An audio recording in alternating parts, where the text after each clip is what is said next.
Imagine que você precisa pegar um táxi e você tem à sua disposição dois tipos de táxi. O táxi amarelo, que tem uma taxa fixa de R$ 3,50 e cobra 70 centavos por quilômetro rodado, e um táxi azul, que cobra uma taxa fixa de R$ 6,50 e 40 centavos por quilômetro rodado. A pergunta que eu tenho para você é: qual táxi que você vai escolher se, por exemplo, você tiver que fazer uma viagem, entre aspas, de 7 quilômetros? Qual táxi você escolhe? Feita essa escolha, e se a viagem fosse de 20 quilômetros, por exemplo, qual táxi você escolheria? Você conseguiria fazer essa conta? É exatamente esse tipo de coisa que estudar a função do primeiro grau vai te permitir responder e fazer a conta realmente no papel para você saber qual é a melhor escolha, qual que sai mais barato. E antes de a gente começar efetivamente a falar sobre isso, se você é novo por aqui ou nova por aqui, seja muito bem-vindo. Se inscreve aí no canal para você não perder esse e outros vídeos que vão vir por aí. Me diz aí nos comentários se você tem dúvida em função do primeiro grau, e assim que terminar esse vídeo me conta se esse conteúdo te ajudou e quais outras dúvidas você tem que eu possa trazer mais vídeos sobre isso para ajudar vocês nesse processo de estudo. Aproveita e já fala aí também se você vai prestar vestibular ou concurso ou não vai prestar nenhuma dessas provas, só para eu saber mais ou menos o objetivo de vocês aí. Legal? Também já deixa um like aí no vídeo, que esse like vai fazer com que o YouTube distribua mais conteúdo e mais pessoas vão ter acesso a essa aula, a essa informação. Beleza? Então vamos lá. Vamos pensar primeiro em uma pessoa que não tem nenhum conhecimento de matemática, da parte mais de função mesmo. Como é que ela pensaria? Ela poderia fazer algumas contas meio que tabelado. Então, um exemplo, pensando no táxi amarelo, ela poderia pensar quanto que eu gastaria se fosse andar 1 quilômetro. Então, que conta ela faz? Bom, eu tenho a taxa fixa de R$ 3,50, então, a partir do momento que você entra no táxi, você já está devendo R$ 3,50. E se vai andar 1 quilômetro, então eu vou adicionar 70 centavos. Isso significa que o custo dessa viagem vai ser R$ 4,20. Se eu andasse 2 quilômetros, aí eu R$ 3,50 mais 2 vezes 70 centavos. Então daria R$ 4,90. Se fosse 3 quilômetros, então daria R$ 5,60. E se fosse, por exemplo, 5 quilômetros, aí a gente ia ter um custo aí de R$ 7,00. Tudo bem? Isso aqui é só para a gente ter uma noção do quanto que ia custar de acordo com a quilometragem, como é que está se comportando. Quando a gente olha agora para o táxi azul, a gente pensa o seguinte, 1 quilômetro rodado, então já vou gastar R$ 6,50 mais 40 centavos, vai dar R$ 6,90. Se fosse 2 quilômetros, então eu gastaria R$ 7,30. Se fosse 3 quilômetros, eu gastaria R$ 7,70. E por fim, se fosse 5 quilômetros, eu gastaria R$ 8,50. Uma coisa que você deve reparar, né? O táxi amarelo ele tem uma taxa fixa menor, obviamente. Só que o valor por quilômetro é mais alto do que no táxi azul, que começa com uma taxa fixa mais alta. Então, por isso que é importante a gente ponderar e saber exatamente a partir de que ponto compensa pegar um táxi ou compensa pegar outro. Pelo que a gente está vendo nessa tabela, parece que pegar o táxi amarelo para viagens mais curtas vale a pena em relação ao táxi azul, né? Porém, será que isso se mantém para qualquer quilometragem? Se eu fosse fazer viagem mais longa, o que vale a pena? Será que continua valendo a pena o amarelo ou vale a pena o azul? Né? É isso que a gente vai fazer agora. Então, para a gente saber exatamente, entender o comportamento desses preços aí das viagens, a gente vai precisar montar uma função que descreve o quanto que eu vou gastar para cada táxi. Então, por exemplo, se fosse fazer uma função do táxi 1, eu vou falar que é uma função 1, em relação à variável x. O meu x ele vai representar os quilômetros rodados, tá? Esse é o significado dele nessa função. Então, como a taxa fixa é 3,50, independente do valor de x, eu sou obrigado a pagar 3,50, mais 70 centavos, que vai multiplicar os quilômetros rodados. Então, é 0,7 vezes x. Faz sentido? Essa função, ela descreve para a gente o comportamento do preço da viagem de acordo com o quilômetro rodado. Então, você vai escolher um valor de x, que seria o tamanho da viagem, vai aplicar aqui e ele vai te dar a resposta. Para o táxi 2 é algo muito parecido, só que a nossa taxa fixa é de 6,50 e aí a gente paga 40 centavos por quilômetro rodado, beleza? Então, tendo essas funções, a gente consegue estudar melhor o comportamento disso. Primeira coisa, isso que você está vendo, essas duas funções são funções do primeiro grau. Por quê? Porque a variável, ou seja, o parâmetro que eu vou aplicar na função, que é o x, ele só aparece como x elevado a um expoente 1. Então, por isso que a gente fala que é uma função do primeiro grau. Porque eu poderia ter um outro tipo de função que tivesse um expoente 2 aqui. Então, seria um x quadrado. E aí, se fosse um x quadrado, deixa de ser uma função do primeiro grau e se torna uma função do segundo grau. Tá? Então, a nomenclatura de grau da função tem a ver com o maior expoente do x, ou da variável independente, que normalmente a gente usa x. Beleza? Então, se a gente for fazer um gráfico disso, eu vou desenhar ele aqui para vocês verem. O estudo da função, principalmente do primeiro grau, ele é muito útil quando a gente começa a usar gráfico. E você tem que ter essa habilidade. São algumas habilidades importantes para você aprender função do primeiro grau. Primeiro, é conseguir, a partir das informações de pontos ou de dados do problema, que é o que a gente teve aqui, achar a expressão da função, que é o que a gente fez, e da expressão também achar o gráfico, ou do gráfico para a expressão. Então, são basicamente 3 pilares aí que você tem que saber andar de um para o outro. Então, começando com o táxi 1, pensando aqui na função 1, veja, aqui a gente vai colocar o gráfico de f, ou melhor, y por x. É assim que a gente usa o plano cartesiano. Pensando no táxi 1, 3,50 já começa a valer a partir do momento que eu entro no táxi, quando o meu x é 0. Ou seja, quando eu andei 0 km, eu já tenho essa taxa para pagar. Então, se a gente for analisar isso, eu posso falar que aqui a gente começa no 3,50 e eu vou aumentando esse valor para cada x que eu avanço. Então, se a gente fosse colocar no gráfico cada um desses pontos, ó, quando x for 1 dá 4,20, quando x for 2 dá 4,90, quando x for 3 dá 5,60 assim por diante, a gente ia enxergar um gráfico mais ou menos assim, ó. Vou até deixar ele amarelo. Agora, quando eu olho para outra função do táxi 2, eu parto do 6,50 e aí o valor da função ele também vai aumentando conforme o x aumenta, como você está vendo aqui. Só que ele aumenta mais devagar por causa desses 40 centavos. Então, como ele parte de um ponto mais alto, mas ele cresce mais devagar, o gráfico vai ser algo mais ou menos assim, ó. Então, o que isso significa? Significa algo extremamente importante, que essas funções elas vão se encontrar em algum ponto. Esse ponto vai determinar para a gente o momento em que um táxi, o táxi amarelo, deixa de ser vantajoso e aí o outro táxi passa a ser mais vantajoso para viagens mais longas. Então, vale a pena a gente descobrir esse X, eu vou chamar XE, o X do ponto de encontro, para a gente saber qual que é o momento em que eles vão ter o mesmo valor, os dois táxis, e aí a partir dele o táxi azul começa a ser mais barato. Como é que a gente faz isso? Para a gente sempre descobrir a intersecção de funções, a gente vai igualar as funções. Então eu vou pegar f de 1 e igualar isso a f de 2, ou seja, a expressão da função do táxi 1 igual à expressão da função do táxi 2. Então aqui vai ser 3,50 mais 70 centavos, que é igual a 6,50 mais 40 centavos, certo? E agora é só fazer conta. Então a gente vai chegar em 0,3x, que é o 0,7 menos 0,4. Isso é igual a 6,5 menos 3,5, isso dá 3. Então significa que o nosso x vale 10. Esse é o nosso x do encontro. Ou seja, quando a gente tiver uma viagem de 10 km, tanto faz se eu uso o táxi amarelo ou o táxi azul. Eu vou gastar o mesmo preço. Se você quiser fazer esse teste, ó, coloca 10 aqui no x. Você vai ter R$ 7,00 mais 13,50, que vai dar R$ 10,50, o preço da viagem. Coloca x igual a 10 aqui. Você vai ter R$ 4,00 mais 6,50, que também vai dar R$ 10,50. Então tá aqui comprovado. Ou seja, desse ponto em diante, o táxi azul é mais barato. E antes dos 10 km, o táxi amarelo é mais barato.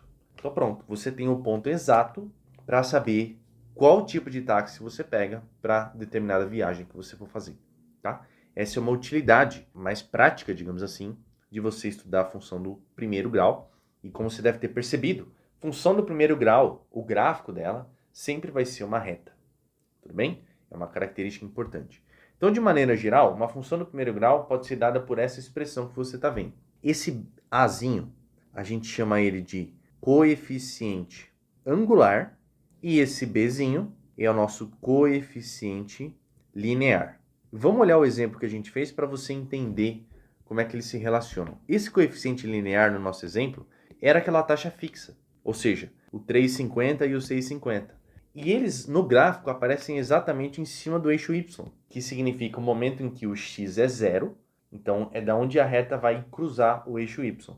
Por isso que a gente tem esses pontos aqui sendo marcados. Então, o coeficiente linear, ele mostra o cruzamento com o eixo Y. Agora, o coeficiente angular, o nome já remete a essa ideia de ângulo, de inclinação. Veja que faz todo sentido com o que a gente desenhou. A inclinação aqui do táxi amarelo é 0,7. Então, ele tem uma certa inclinação. Do táxi azul é 0,4, ou seja, é menor do que do táxi amarelo. Por isso que essa reta azul ela é menos inclinada, ou seja, ela cresce mais devagar em relação à reta amarela. Por isso que chega um momento que elas se cruzam, entende? Então, essa é a ideia do coeficiente angular. O coeficiente angular está determinando a inclinação e o linear vai determinar o ponto de partida. Eu vou mostrar para vocês uma animação para ficar clara essa ideia. Então, estou aqui no GeoGebra, eu vou colocar a função y igual a, que multiplica x, mais b. Então, está aqui, ele desenhou para mim uma reta. E aqui em cima, eu vou variar os parâmetros do coeficiente angular, que é o a, e do coeficiente linear, que é o b. Uma coisa importante, tá? Não se prenda às letras. Eu sempre falo isso para os meus alunos. O a nem sempre vai representar o coeficiente angular. Eu posso te ensinar a função do primeiro grau falando isso daqui, ó, que uma função do primeiro grau pode ser da forma y igual a mx mais n. Então, esse m vai ser o meu coeficiente angular e esse n o linear. Então, você não pode se empreender às letras, e sim ao que a letra está fazendo. O coeficiente angular, ele sempre vai multiplicar o x. E o coeficiente linear é o que a gente chama de termo independente, ou seja, ele não vai estar carregando a incógnita x, a variável independente. Tudo bem? Então, é importante esse conceito. Mas vamos lá, vamos mexer primeiro no coeficiente angular. Então, eu estou mexendo aqui no a, dá uma olhada no que acontece. Ó. Conforme o a aumenta, a reta inclina mais, e aí o a vai diminuindo, a reta vai perdendo inclinação, até que o a fica zero, então ela fica horizontal, e ela volta a ficar negativa. Então, uma reta ela também pode ser decrescente. Isso significa um coeficiente angular negativo. Se a reta tiver um coeficiente angular valendo zero, ó, ela vai ser horizontal. Claro que aqui eu não vou conseguir colocar com precisão, mas vocês conseguem ter uma ideia, né? E repare que ela está sempre no mesmo ponto do eixo y. Porque quem mexe ali é o coeficiente linear. Como a gente não está mudando o coeficiente linear, a reta não tem por que se mexer nesse aspecto, entende? Agora, se eu parar de mexer o coeficiente angular e mexer só o linear, dá só uma olhada no que acontece. Ele vai subindo, tá vendo? A reta está subindo, ou a reta vai descendo. Então, eu estou alterando simplesmente o ponto que a reta vai cruzar o eixo y, mas sempre mantendo a mesma inclinação, porque eu estou fixando o coeficiente angular e alterando o coeficiente linear. Tudo bem? Isso é função do primeiro grau, tá? Esses são os parâmetros que você precisa saber o que eles representam graficamente, né? E saber como encontrar eles também. Vamos voltar lá para o material da aula. Dito isso, a gente sempre tem várias formas de encontrar a expressão da função, de acordo com o que é dado.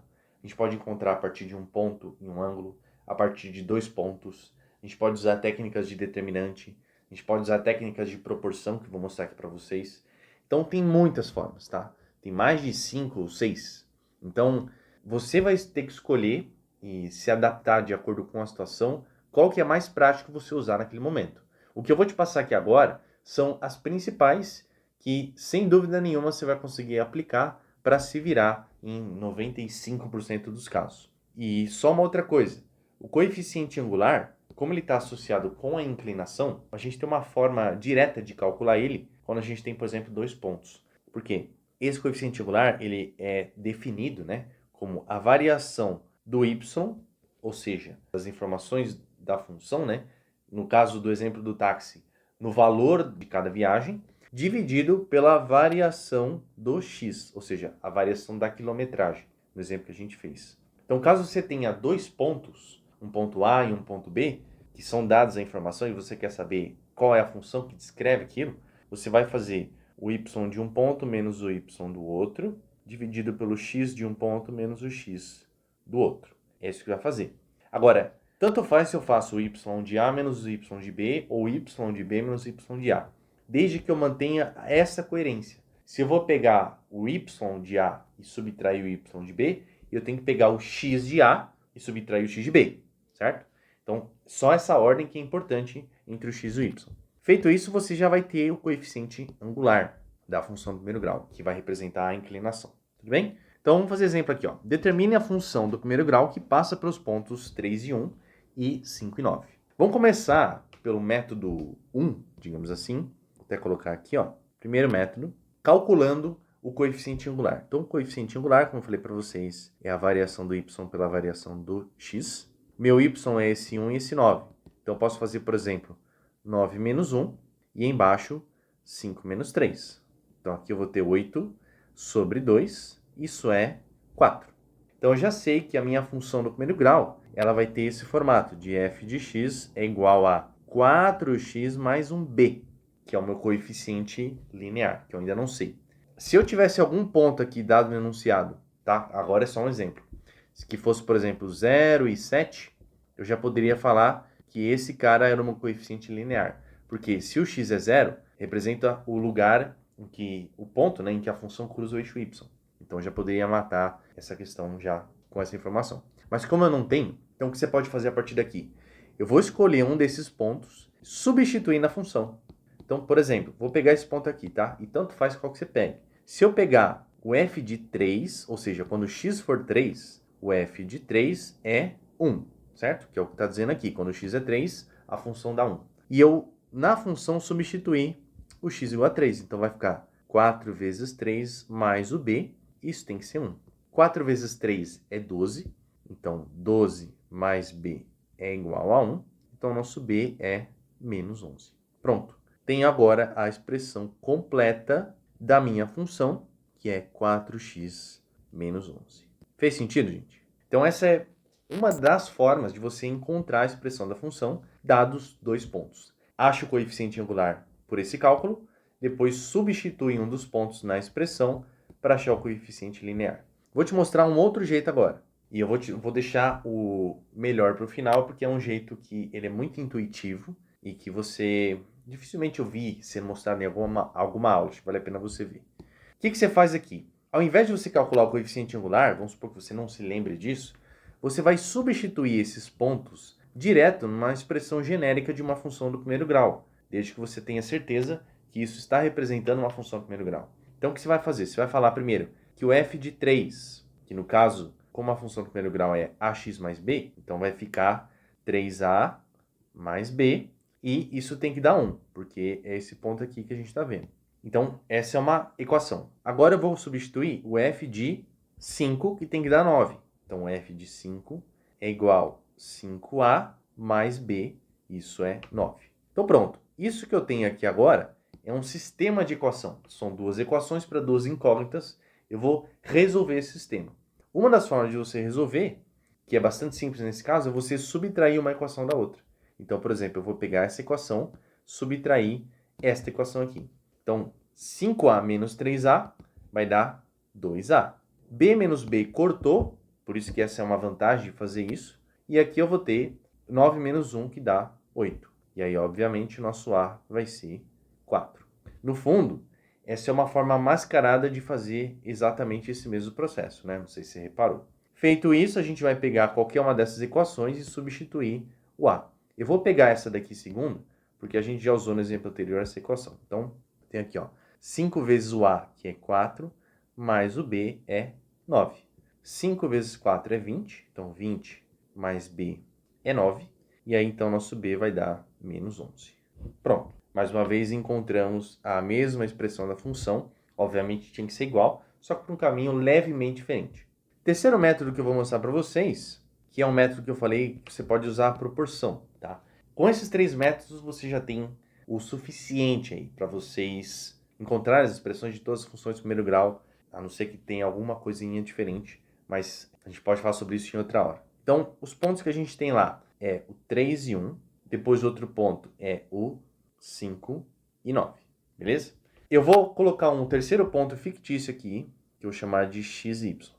Qual que é a grande ideia desse método? A grande ideia é o seguinte, a reta ela tem um comportamento proporcional. O que eu quero dizer com isso? Vamos olhar aqui, ó, na tabela que a gente tinha feito.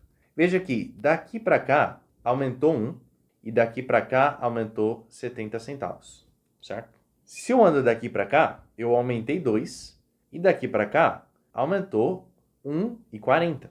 Por quê? Eu dobrei essa diferença aqui dos quilômetros e automaticamente eu dobro a diferença do preço da corrida. Então sempre existe essa proporção. Inclusive é exatamente o que o coeficiente angular diz pra gente. Ele fala a proporção que tem entre a variação do y e a variação do x. Isso significa que essa proporção, ela sempre se mantém para quaisquer dois pontos que eu pegue na reta.